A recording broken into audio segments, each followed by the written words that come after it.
Isa umunong bola ng apoy ang nakuna ng CCTV sa isang garahe sa Laguna. Ikinatakot po ito ng ilang residente pero ayon sa Pag-asa, kaya itong ipaliwanag ng siyensya. Magkahalong gulat at pagkamangha ang naramdaman ng pamilya ni Peter Lim nang madiskubre ang nai-record ng kanilang CCTV camera madaling araw ng Biyernes. Tila may bola raw kasi ng apoy na lumitaw sa garahe ng kanilang bahay. Hindi naman masasabing alitap-tap dahil sa laki raw ng video. Maya-maya, biglang mawawala tapos muling lilitaw. Ayan, lumutang na siya. Pangalawang beses na raw itong nakita nila ang umano'y bola ng apoy pero ngayon lang ito nakuna ng CCTV. Hindi po talaga siya edited kahit tinampunin niyo yung video ng paulit-ulit. Wala po talaga siyang tali.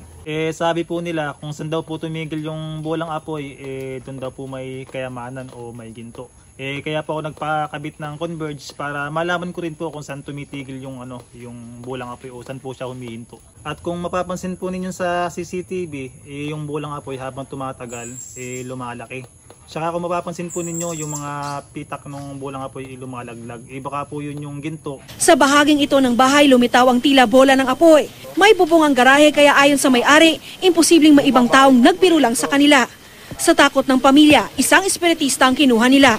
Pag ganyan mga may bola na bolang apoy na tumatakbo, mayroong tinutunton na parang kayamanan na may nagbabantay. Natatakot po kasi nung nalaman namin na may bolang apoy dyan po kasi kami naiito yung gabi Kaya ngayon po, sa higaan na lang po kami Kaya gayet na gayet sa amin si Papa.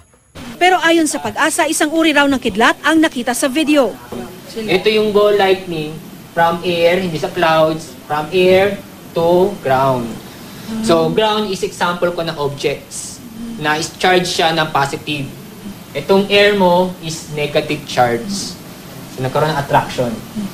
Bihira lamang na makakita dito kaya wala masyadong pag-aaral tungkol sa tinatawag na St. Elmo's Fire o bola ng apoy. Ayon sa Pag-asa, normal lamang ito at maaari pang ang pagkamala ng ilan nating kababayan bilang UFO.